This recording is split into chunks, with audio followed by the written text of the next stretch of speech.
नमस्कार, आप देख रहे हैं विस्डम इंडिया न्यूज। स्वागत है आपका कार्यक्रम आज के इतिहास में। सबसे पहले जानिए आज के बारे में। आज तारीख है 4 अगस्त 2025, दिन सोमवार। हिंदी कैलेंडर वैदिक पंचांग के अनुसार आज शुक्ल पक्ष की दशमी तिथि है। विक्रम संवत के अनुसार सन 2082। तो आइए बात करते हैं 4 अगस्त की। आज के इतिहास में 4 अगस्त की तारीख क्यों इम्पोर्टेंट है, आपको बताते हैं। तो सबसे पहले बात करते हैं साल 1845 की। 4 अगस्त 1845 को जन्मे सर फिरोज शाह मेहता भारतीय राजनीति और सार्वजनिक जीवन के ऐसे प्रेरणा स्रोत थे जिन्होंने न केवल मुंबई के नगर प्रशासन को दिशा दी, बल्कि भारत के स्वशासन आंदोलन को भी गति दी। उन्हें बम्बई लोकल गवर्नमेंट का जनक कहा जाता है। उन्होंने 1872 में म्यूनिसिपैलिटी एक्ट का प्रारूप तैयार किया और 1873 में कमिश्नर, फिर 1884-85 और 1905 में नगर निगम अध्यक्ष बने। उनके कुशल नेतृत्व में मुंबई एक आधुनिक नगर के रूप में उभरा। राजनीति में भी उनका योगदान उल्लेखनीय रहा। वे 1886 में बम्बई विधान परिषद और 1893 में गवर्नर जनरल की परिषद के सदस्य बने थे। वहीं 1890 में कांग्रेस अधिवेशन की अध्यक्षता कर उन्होंने स्वतंत्रता आंदोलन में भागीदारी निभाई। उन्होंने 1913 में बॉम्बे क्रॉनिकल की स्थापना की और 1911 में सेंट्रल बैंक ऑफ इंडिया के गठन में सहयोग दिया। उन्हें 1904 में नाइट की उपाधि और 1910 में मुंबई विश्वविद्यालय का कुलपति नियुक्त किया गया। फिरोज शाह मेहता का जीवन प्रशासन, पत्रकारिता और राष्ट्र सेवा का आदर्श उदाहरण है, जो आज भी प्रेरणा है। अब बात करते हैं साल 1929 की। 4 अगस्त 1929 को जन्मे किशोर कुमार भारतीय सिनेमा के सबसे लोकप्रिय और बहुप्रतिभाशाली कलाकारों में से एक थे। वे न सिर्फ एक महान पार्श्व गायक बल्कि एक सफल अभिनेता, निर्देशक, निर्माता और संगीतकार भी थे। उनकी आवाज में वो जादू था जो हर पीढ़ी के दिलों में बसता है।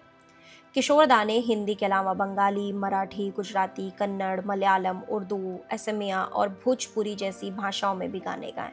उन्होंने 8 बार फिल्म फेयर पुरस्कार जीतकर सर्वाधिक बार सर्वश्रेष्ठ पार्श्व गायक का सम्मान हासिल किया। 1961 की फिल्म झुमरू को उन्होंने न केवल प्रोड्यूसर और डायरेक्ट किया बल्कि उसमें अभिनय भी किया। 1962 की हाफ टिकट में उनकी हास्य अभिनय क्षमता भी देखने को मिली, जिसने उन्हें अभिनय के क्षेत्र में भी अमर कर दिया। उनकी जिंदा दिली शख्सियत, अनोखी आवाज़ और बेमिसाल शैली ने उन्हें भारतीय सिनेमा का एक ऐसा सितारा बना दिया जो आज भी चमक रहा है। किशोर कुमार आज भी करोड़ों संगीत प्रेमियों के दिलों में जिंदा है। अब बात करते हैं साल 1935 की। 4 अगस्त 1935 को ब्रिटेन की महारानी ने भारत सरकार अधिनियम 1935 यानी गवर्नमेंट ऑफ इंडिया एक्ट 1935 को औपचारिक स्वीकृति प्रदान की। यह अधिनियम ब्रिटिश शासनकाल के सबसे महत्वपूर्ण संवैधानिक दस्तावेजों में से एक था, जिसने भारतीय प्रशासन में कई बड़े बदलाव की नींव रखी।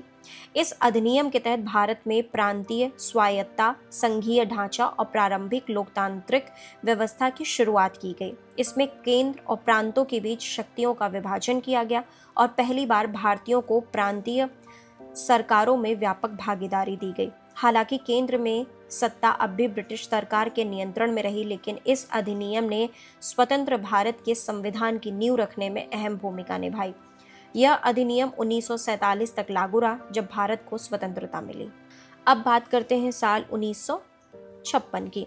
4 अगस्त 1956 को भारत के परमाणु अनुसंधान के क्षेत्र में ऐतिहासिक कदम उठाते हुए अपना पहला न्यूक्लियर रिसर्च रिएक्टर यानी अप्सरा सफलतापूर्वक चालू किया।